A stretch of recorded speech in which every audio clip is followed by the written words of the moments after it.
Kalaulah pengarah ataupun special effect supervisor Betul. zaman Hollywood tahun 37 ni tengok pada kita, mesti dia jealous kan? Jealous.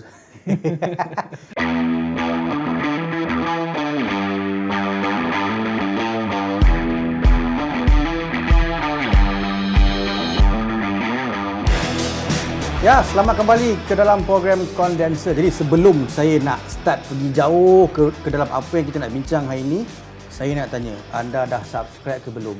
Anda dah share ke belum video-video yang kami dah upload semua ke media sosial kami? Kalau belum, sila buat sekarang. Kalau kat butang YouTube tu ada satu ikon bell. Tekan itu untuk pastikan yang anda sentiasa mendapat update daripada konten-konten di Content Not Why. Ya? Episod-episod kita penuh dengan tutorial, penuh dengan idea dan bukan hanya kami cover, walaupun Condenser ni lebih kurang berunsurkan production, tapi kita juga meletakkan idea-idea di sebalik penjenamaan, branding, story dan itu sebenarnya at the end of the day kita punya objektif. Cerita tentang satu story yang dibuat untuk sama ada klien kita atau untuk penonton kita. Siapa-siapa pun boleh apply apa yang kami kongsikan kat sini. Dia tak adalah advance sangat, tak adalah terlalu basic. Ngam-ngam soy, anda boleh try, anda boleh apply dekat anda punya tapi menjadi sendiri. Alat untuk anda membuat penceritaan yang lebih baik. Itu adalah mengapa Condenser wujud. Ya. Jadi kembali kepada topik yang kita nak bincangkan hari ini. Hari ini kita takkan cerita banyak sangat pasal equipment yang ada dekat studio. Hari ni kita cerita yang dekat di hati kita. Yang lekat di hati kita. Hari ni lebih kepada kita nak kata review pun dia taklah review sangat. Kita lebih kepada personal opinion kita kepada klip-klip yang kita dah pilih hari ni yang kita akan kongsikan dengan anda semua dan kita akan bercerita kenapa kami pilih klip ni. Jadi topik hari ni adalah filem-filem dan babak-babak yang menjadi favourite kepada Akash dan Irzal. Kenapa kita pilih? So, kita nak teruskan kepada kita punya ni? Mungkin kita cerita dululah satu general sikit. Sebenarnya Akash suka filem apa? Saya, kalau tanya saya memang suka filem-filem Hindustan sebenarnya. Saya ni hati tisu sikit. Tapi saya suka juga filem-filem action. Jadi itu kalau diberi pilihan tu dua ni lah. Bukan Hindustan lah, yang lebih kepada musical punya filem dengan filem action lah. Itu saya punya personal taste lah untuk filem-filem ni. Kalau Cik Zara macam mana? Saya sebenarnya lebih suka kepada filem-filem, kalau in general saya suka filem epic. Sebab dia sebenarnya bukan epic tu yang saya minat. Saya minat sebab penceritaan sejarah tu ada dalam tu. Tapi kadang-kadang kita kena jaga sebab bila kita cerita epic ni bukan semua sejarah tu ikut buku sejarah. Dia diadaptasikan untuk menghiburkan anda. Jadi jaga yang tu. Saya juga suka filem-filem yang dia macam mana kata dia melihat sesuatu daripada dimensi berbeza.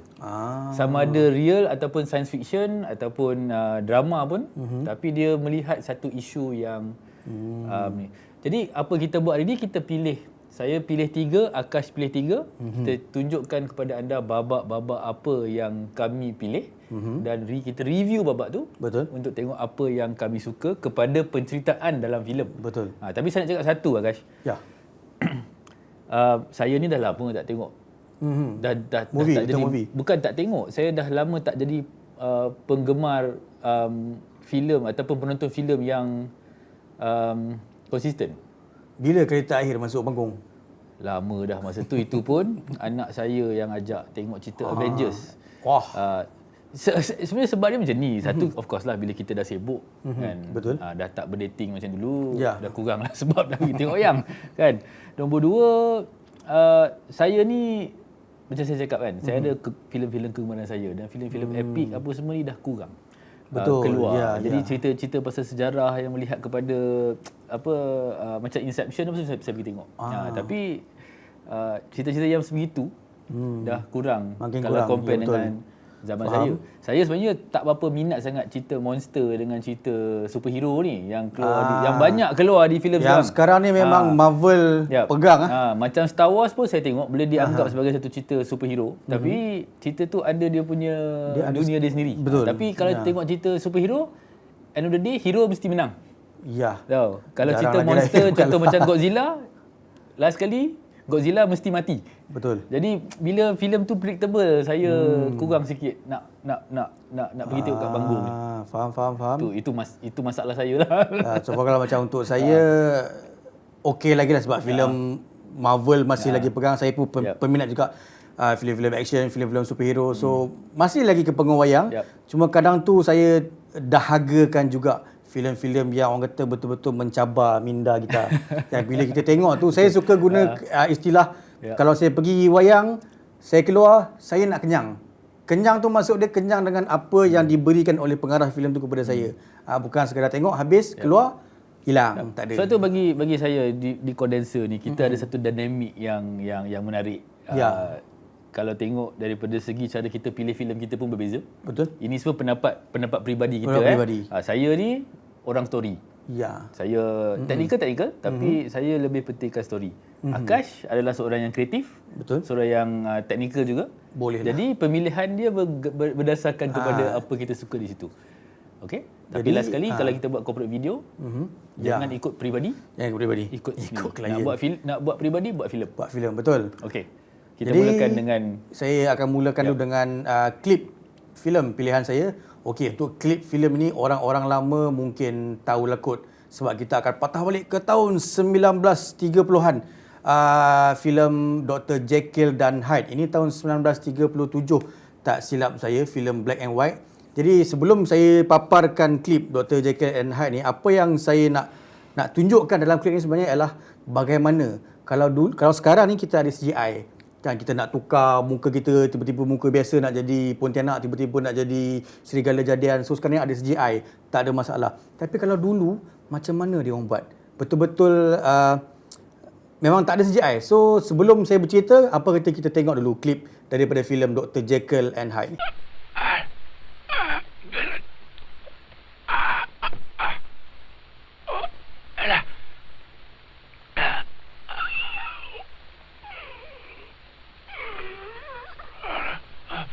Okey, kita stop dekat situ. Okey, nampak tak? Okey, apa yang saya nak cuba terangkan kepada anda semua, teknik yang digunakan dalam klip ini ialah teknik Karl Struss teknik. Di mana teknik ini hanya boleh di-apply dalam filem black and white sahaja sebab teknik ni dia gabungan antara teknik makeup dan juga lighting. Okey, ini saya cerita, saya pun tak tahu nak ceritakan macam mana tapi secara ringkasnya yang anda perlukan ialah makeup yang warna merah, lampu merah dengan lampu hijau ataupun lampu biru yang selain daripada lampu merah lah. So teknik dia, anda make upkan muka pelakon itu dengan warna merah, makeup warna merah, dan waktu shoot kita menggunakan lampu merah sebagai lampu yang utama. Kita jangan on lagi lampu hijau. So kamera black and white ni dia tak boleh terima color yang lain, dia hanya terima black and white sajalah. So bila dalam scene tu, bila waktu yang dia tengah nak reveal muka dia tu, slow kita akan dim lampu merah tu dan naikkan lampu hijau. Secara automatik makeup yang color merah tu dia akan reveal.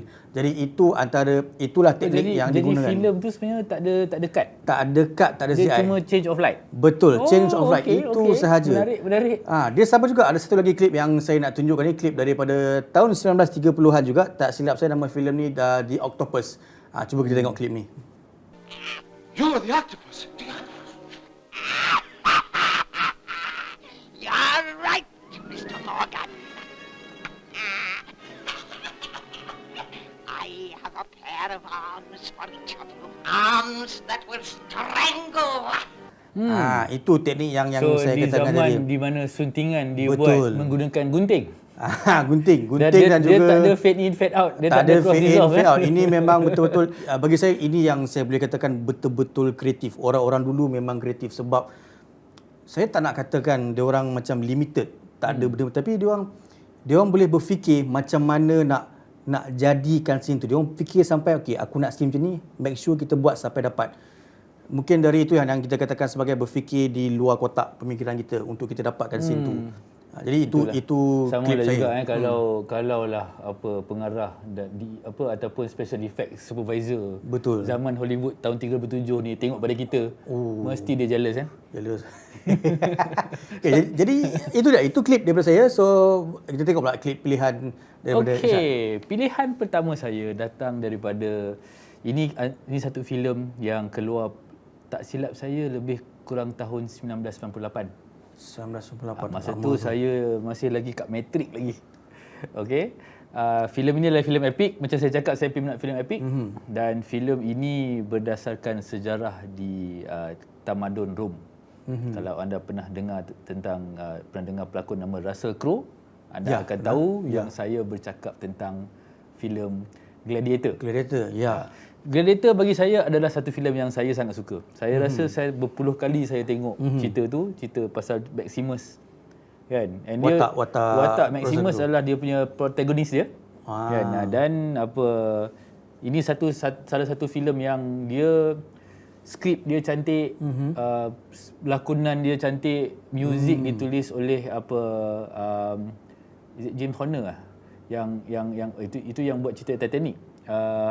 Hans Zimmer? Bukan.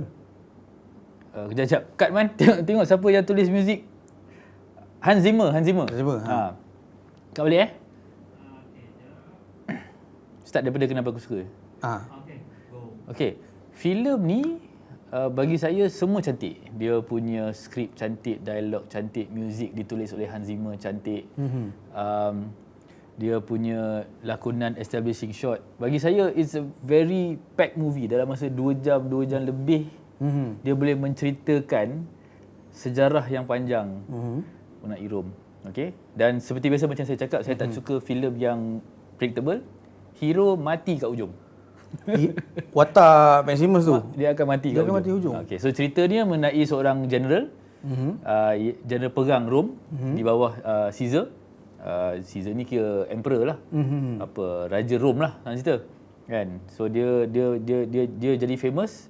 Dia mempunyai kekuatan dan dapat loyalty daripada tentera Rom. Dan sebab itu dia menggugat keadaan anak kepada Raja Rom.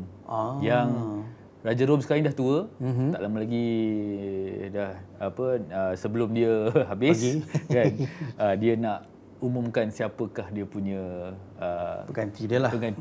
Jadi cerita dia adalah tension antara Maximus ni sebab dia disayangi oleh Raja Rom dan juga anak dia yang mempunyai perasaan dengki dan takut yang Maximus ni akan jadi emperor seterusnya.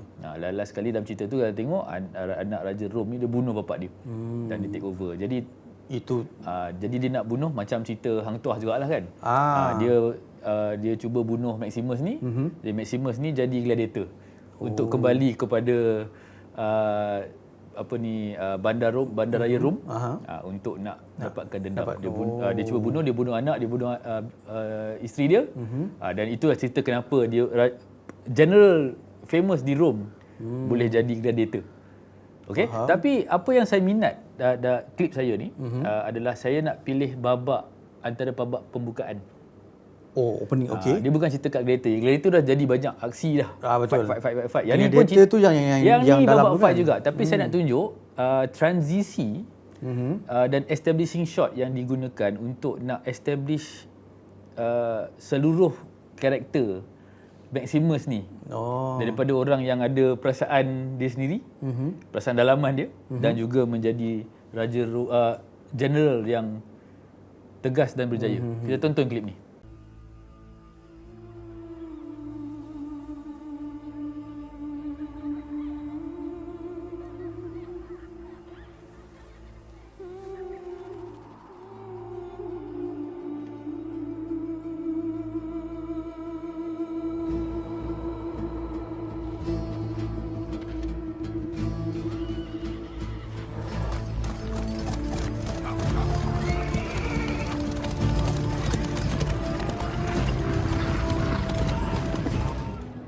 What we do in life echoes in eternity.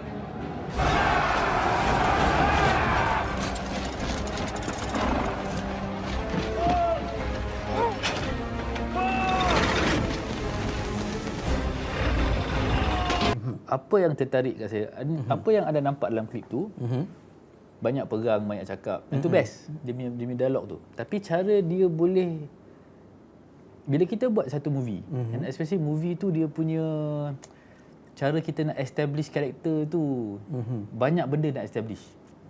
Teknik editing, shot, directing semua menjadi penting sebab scene ni lebih kurang 5 minit je, 5 minit pertama. Dan dia kalau dah tengok dah nampak dah karakter Maximus yang sebab dia kan tangan dia di dekat tu kan. So nampak ada isu dalaman di situ. Betul. Mungkin dia tak reveal lagi. Betul. Tapi lepas tu music start dan dia start bercakap dan dia motivate dia punya tentera dia daripada kuda kepada apa pemanah sampailah yang apa foot soldier yang pegang tombak tu. Dan perang. Jadi kat situ dalam 5 minit saja kita dah tahu dah yang dia ni adalah seorang yang hebat dalam cerita ni. Dia ada kemahiran, dia skill, dia berani dan juga dia ada satu emosi yang kita belum tahu lagi. Jadi kita nampak dah dia punya jalan cerita. Jadi itu yang bagi saya menarik. Of course CGI, cara dia fight, ayat-ayat tu memang masa saya tengok tu memang bila kita buat apa-apa pun kita nak berayat tu juga. Jadi penulisan skrip yang sangat-sangat efektif, sinematografi yang sangat-sangat efektif kepada development of dia punya karakter. Jadi itu maksud kata dari segi apa yang dipaparkan tu berjaya menceritakan, maksud kata dia tak perlu bercakap dia tu siapa, melalui scene itu sendiri sahaja tanpa dialog dah boleh menceritakan dia ni siapa. Ini yang bagi saya kalau saya boleh komen sikit lah kan, kekuatan cerita ataupun filem Hollywood. Okey. Macam bila saya tengoklah filem, kalau tengok cerita Korea, cerita Jepun, Korea ni dia punya komedi, kalau cerita Hong Kong komedi kungfu. Dia well known for that. Kalau tengok cerita Korea, cerita Jepun, cerita hantu dia very strong. The Ring apa semua ni kan. The Eye. Hollywood ni cerita hantu dia tak se-best cerita Korea. Betul. Tapi satu yang bila saya tengok cerita Hollywood ni, dia punya packing, maknanya jumlah maklumat yang dia boleh letak dalam masa 2 jam tu banyak. Kalau berbanding dengan kalau kita tengok filem Melayu, dia punya development of story dia, ayat dia panjang-panjang, establishing dia banyak. Jadi suka panjang betul. Dalam sejam 2 jam kita mungkin tak dapat habiskan cerita. Jadi cara dia orang buat tu I think something yang kita boleh belajar supaya orang macam kita pergi macam Akash kata nak kenyang. Betul. Kadang-kadang kita tak kenyang ataupun lambat kenyang. Betul. Yang tu yang kita nak yang kita lah, sebab saya ni bukan pakar filem, saya bukan pengkritik filem. Saya pun bukan tapi saya hanya seorang penonton filem. Betul. Jadi ini perasaan saya bila saya tengok filem Hollywood. Sebab kita bercakap bukan sebagai seorang yang betul-betul pakar, kita cakap sebagai seorang yang yang minat dalam bidang perfilman, yang kita bayar sejumlah wang untuk kita nak tonton sesuatu yang boleh mengenyangkan kita. Itulah bahasa dia. Alright, so tanpa melengahkan masa, betul. Kita nak ke klip yang seterusnya. Okey, next ni. Ini betul-betul memang technical punya scene lah. Maksud kata setup dia memang mengambil masa yang lama hanya untuk beberapa minit sahaja scene ni. So kita akan tengok satu klip ni daripada dia drama bersiri sebenarnya, Kidding. Tak silap saya episod ketiga siri yang pertama. Ataupun terbaliklah. So kita tengok. But you know it's there, and I do too. That's the part of you that no one can take away. Because that's the part of you that's really you. You see, the stuff I like about you isn't the stuff on the outside. Say your hat, or your shiny new shoes, or even the friends you keep. What I like about you is the other stuff. The inside stuff. The stuff that you might not think is that important. Might even be the stuff you don't like all that much. Things you feel a little embarrassed about, maybe. Like the way you cry when you make a mistake. Because you get so dang tired of making. Scene tu berubah. Betul. Dalam satu shot, satu take sahaja. Itu CGI blending ke? Itu bukan CGI blending. Dia memang tak ada langsung CGI. Itu memang betul-betul kudrat. Saya tengok dia punya efek lebih kurang macam iklan Petronas Raya yang ada yang saya lagu. Rasa saya pernah tengok iklan tu. Yang dia nyanyi satu lagu raya, budak tu dia kasut. Dia bergerak. Tapi saya tengok dia behind the scene. Yang tu dia pakai robot kamera. Jadi robot tu saya agaklah sebab robot tu kita boleh precise berhenti kat mana. Betul. Dia boleh tukar scene depan kamera dan kita boleh fade dalam edit. Betul. Yang ni tak. Tapi ni tak ada fade, tak ada cutting, tak ada apa. Semua ni adalah dalam satu take. Okey, yang saya katakan betul-betul menggunakan kudrat tulang 4 gerak ni, maksud kata ini adalah hasil kerjasama daripada keseluruhan tim lah, di mana shot itu sebenarnya dia ada share dia punya The Making dia, anda boleh Google sendiri, boleh tengok dekat YouTube Mungkin sendiri. kita boleh tunjuk lah kot depan ni. Ada. Sebenarnya sambil saya bercakap pun mungkin kalau anda boleh lihat yang tengah berjalan sekarang ni kat bawah ni, yang The Making dia, anda boleh nampak bagaimana bila kamera tu berubah ke satu posisi, yang orang tim dekat belakang tu dia orang akan ubah set belakang kamera, dekat set belakang berubah. Depan nampak tenang, belakang kelang kabut. Tu dia. Nampak? Kita boleh nampak tim dekat belakang tengah mengubah set. Sementara kamera tu tengah, dia kan bergerak 360 kan. Dia bergerak, yang dekat belakang tu dia orang akan ubah set mengikut apa yang dia orang dah plan. Jadi ini yang saya katakan sebagai kreatif dengan hard work lah. Benda ni betul-betul memerlukan kerja keras, dan macam yang saya katakan tadi, benda ni kena plan betul-betul, kena ada storyboard, kena ada dia punya treatment dia, sebab kalau anda silap di pertengahan jalan, berkemungkinan anda terpaksa ulang balik, sebab ni memang tak dekat. So kalau anda tak ada bajet untuk CGI, inilah cara dia, tapi kena kerja keras sikit lah. Tapi confirm audio dia kena buat impose lah Tidak Ya, boleh betul. dengar Betul. Tidak belakang tu memang inilah. Ini sama macam konsep yang kalau anda tengok episod saya yang teater tu, macam ni lah. Sambil saya berlakon dekat depan tu, dekat belakang tengah kelang kabut, tukar set. Dia lebih kurang macam tu lah. Jadi itu klip kedua daripada saya. Sekarang kita tengok klip yang ketiga daripada Izan. Daripada saya adalah yang pilihan saya kedua Ya, pilihan yang kedua. Okey, kalau anda tengok filem Matrix, tak silap saya 2001, 2002, 2003 lebih kurang macam tu lah. Okey. The Matrix. Dia ada Matrix ni satu trilogi. So dia keluar Matrix 1. Rasa tak silap saya lah, Matrix 1 keluar, filem tu sangat successful. Dia buatlah Matrix 2 dan Matrix 3 yang tak sebest yang first. Dia takkan boleh lawan yang first. Dia tak lawan yang first. Okey. So cerita Matrix ni basically mengenai manusia tak sedar bahawa sebenarnya dunia ni adalah satu computer simulation. Okey. Jadi bila sesuatu yang deep macam tu, bila kita kata satu ni computer simulation kita punya dunia, cuba bayangkan kalau tiba-tiba Akash tahu hari ni kita semua dalam komputer. Semua ni komputer. Semua ni komputer. Banyak benda yang Akash akan tanya, betul tak? Betul. Kenapa, mengapa, bagaimana? Sebab saya pun dalam otak tengah tanya. Kenapa saya pilih babak ni adalah babak di mana bagaimana protagonis atau hero dalam filem ni namanya Neo. Ada seorang lagi nama Morpheus. Explain dekat si Neo ni tentang what is the Matrix. So dia nak reveal bahawa dia dalam dunia komputer. Jadi cara dia packing macam saya cakap tadi terjawab dalam scene yang lebih kurang 3 ke 5 minit tak silap saya. Okey, kita tonton yang ni. This is the construct. It's our loading program.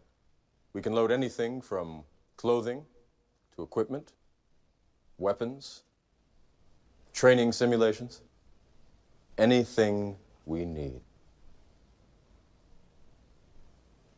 Right now, we're inside a computer program? Is it really so hard to believe? Your clothes are different, the plugs in your arms and head are gone. Your hair has changed. Your appearance now is what we call residual self-image. It is the mental projection of your digital self. This isn't real. What is real? How do you define real? If you're talking about what you can feel, what you can smell, what you can taste and see, then real is simply electrical signals interpreted by your brain. This is the world that you know. The world as it was at the end of the 20th century. It exists now only as part of a neural interactive simulation that we call the Matrix.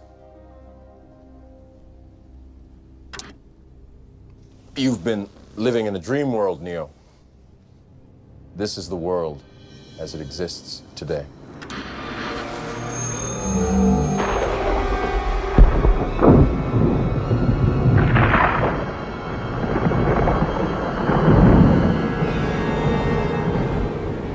Welcome to the desert of the real. We have only bits and pieces of information, but what we know for certain is that at some point in the early 21st century, all of mankind was united in celebration. We marveled at our own magnificence as Jadi maksud kata yang putih tu adalah dunia betul. Yang dunia yang kucak kacir tu itu yang betul. Akas kena tengok sikit filem tu. kena tengok Okey, filem ni lah. tengok filem ni. Okey, basically cerita dia macam ni. Apa yang jadi adalah kita AI dan robot menjadi terlalu maju sehingga dia sendiri dia belajar sendiri bahawa dia tak perlukan manusia. Dia boleh operate sendiri. Dia boleh operate sendiri. Dia tak look dunia. Tapi manusia masih lagi diperlukan oleh robot untuk menjana tenaga untuk robot tu. Betul cerita dia. Faham. Jadi apa dia buat? Setiap manusia yang lahir dijadikan bateri.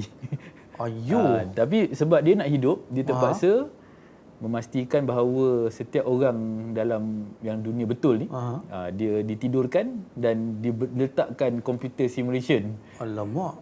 Supaya dia ingat dunia ni masih lagi zaman dulu. Jadi itulah Matrix.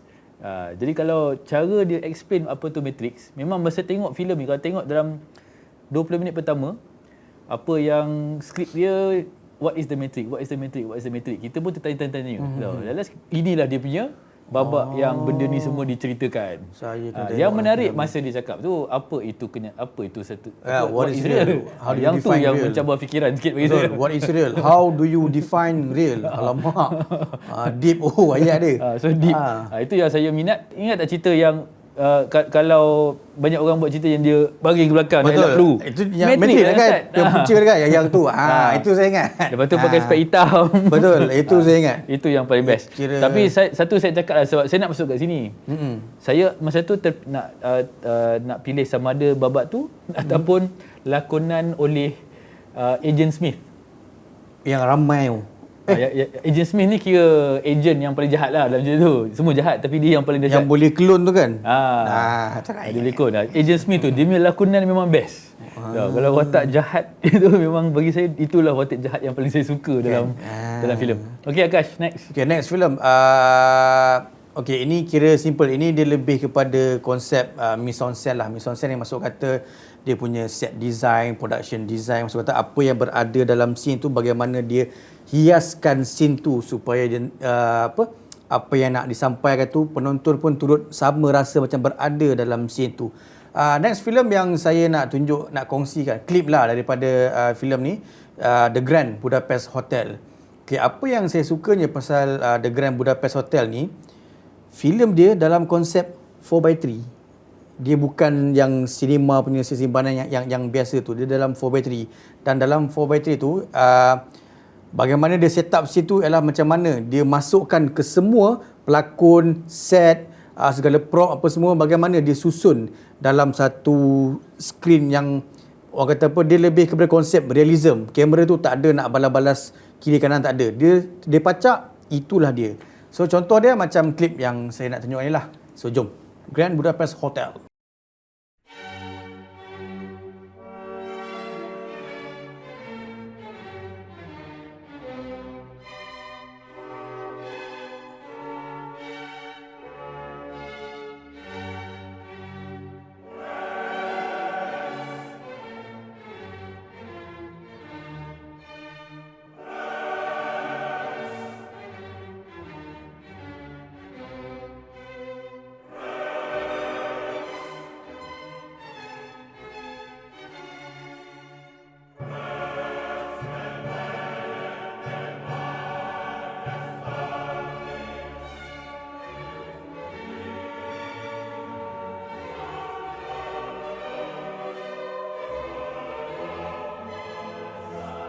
Saya jadi production designer, saya memang stres lah. Betul. Sebab dah lah susah nak buat semua scene tu. Satu betul. Scene 2 saat je.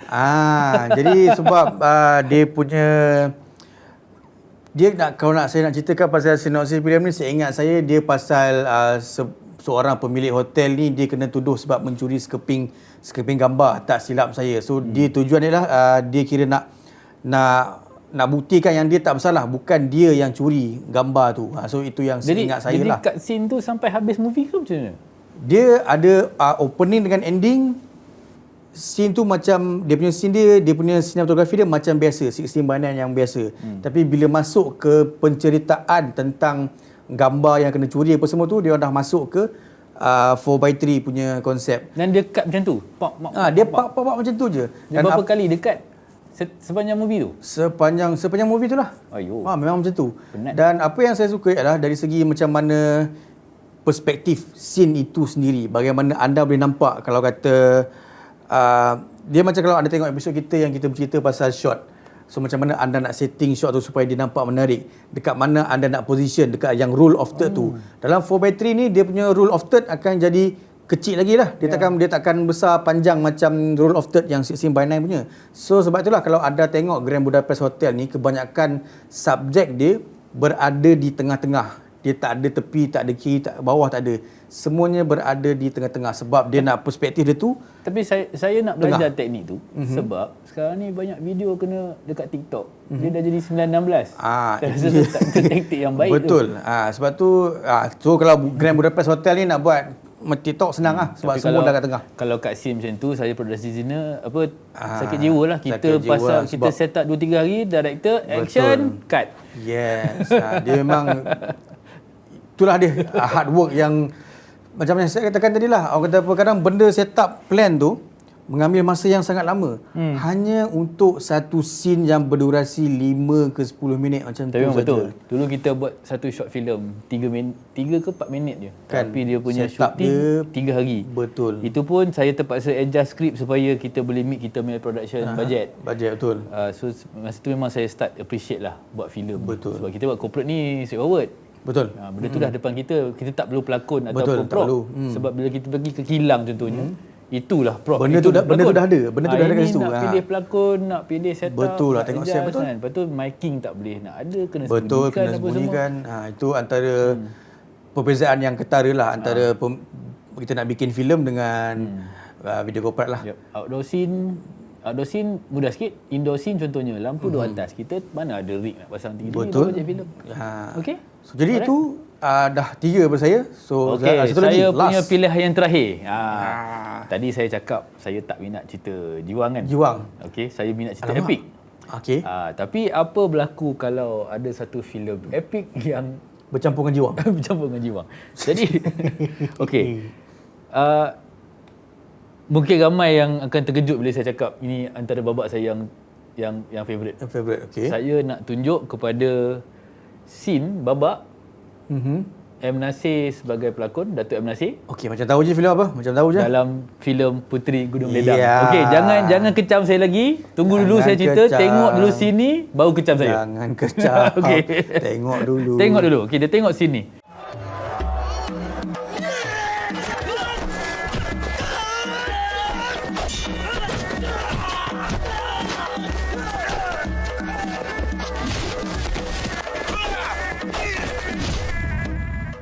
Wah, itu dia punya fighting itu dia. saya punya scene yang saya minat. Okey.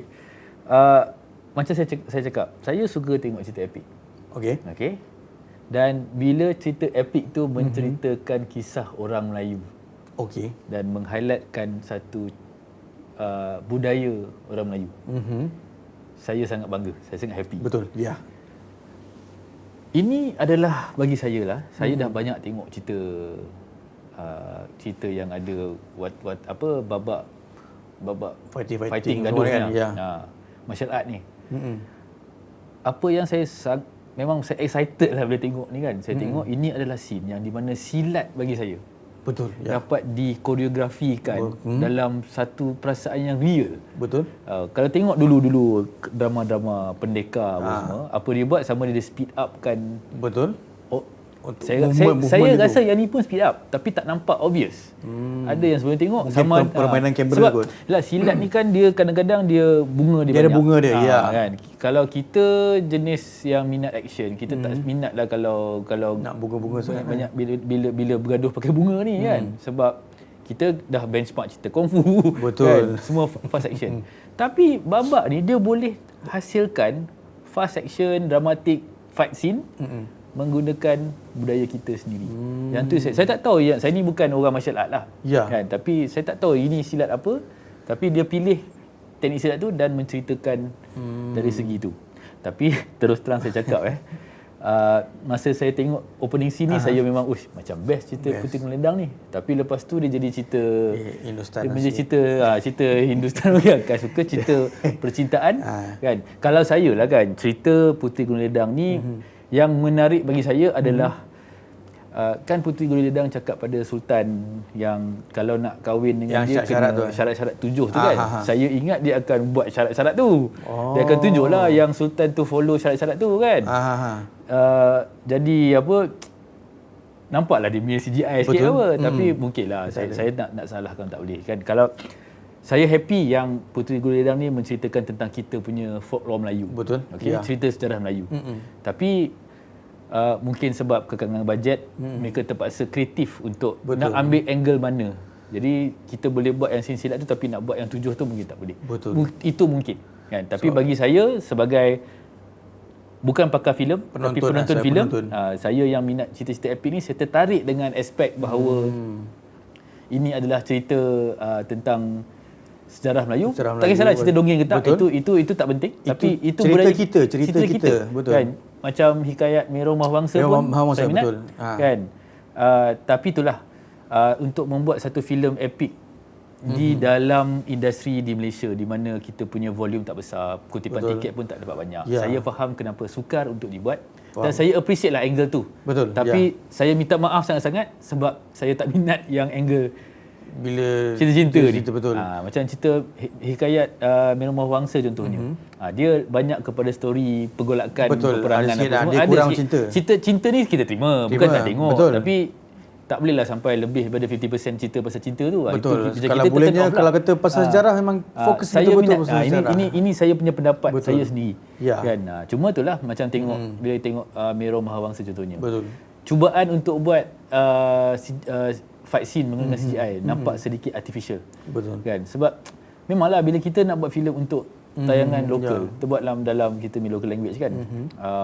Kekangan bajet tu susah. Dan satu ini yang jangan dipersalahkan kita punya producer lokal. Bila dah tak ada bajet, nak buat satu pun susah. Jadi bila tak cukup projek filem untuk nak praktis benda ni, dia punya kemajuan dia lambat sikit compare dengan Hollywood. Anda bayangkan kalau anda seorang editor di Hollywood, tiap bulan ada projek. Kalau 1 tahun anda boleh buat let's say 5 filem. Dah 5 pengalaman dah anda ada.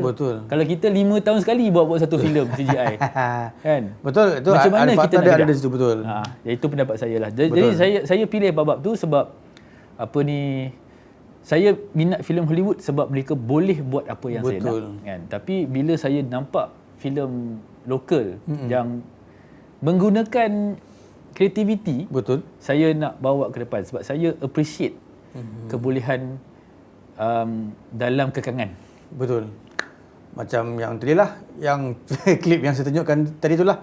Kan dulu kekangan CGI tak boleh, tapi kita kreatif, kita cuba buat something yang di luar kotak pemikiran kita. Sebab itulah inspirasi di sebalik Content.my dan juga di sebalik kami di Impressions. Mungkin kami tak boleh buat, mungkin anda boleh buat. Siapa tahu anda yang menonton ni, anda yang bakal pecah panggung dengan filem-filem epik yang lebih gempak. Kita tak tahu anda yang menonton ni. Jadi itu perkongsian kami hari ini mengenai klip-klip yang kami pilih, yang kami review secara pendapat kami sendirilah, personal opinion lah.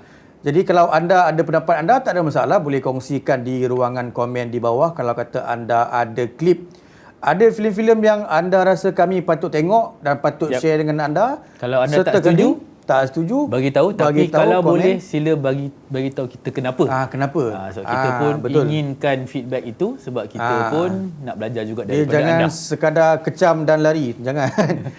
Kecam dan tinggalkan. Kenapa anda kecam? Dia mesti ada sebab. Jangan menjadi keyboard warrior yang tidak baik. Yang tidak rasional. Majulah sukan untuk negara. Jadi itu saja untuk perkongsian kita minggu ini. Jangan lupa share, like dan subscribe di semua platform konten, platform media, sosial media kami, iaitu di YouTube, di TikTok, di Facebook, di Instagram. Tinggalkan komen anda di ruangan komen. Nak komen boleh, nak bagi carangan boleh, apa-apa saja tinggalkan saja di ruangan komen. Jangan lupa singgah di laman web www.content.my untuk melihat bukan sahaja program kondenser tetapi ada lagi program-program lain yang kami sediakan untuk anda. Dan jangan lupa singgah di laman web www.impressiondcc.com.my untuk melihat facilities yang kami sediakan kepada anda, equipment yang ada di studio ni. Last sekali saya nak cakap, jangan lupa tengok Siti hari Khamis ni. Seni Jangan lupa Seni City. Nak belajar pasal lukis apa semua, tengok Seni City. Kalau nak belajar pasal apps yang anda tak pernah dengar, itu dekat program Impromptu bersama Dr. Syarul Mizan. Jadi sehingga kita berjumpa lagi di episod yang akan datang. Assalamualaikum. Bye bye.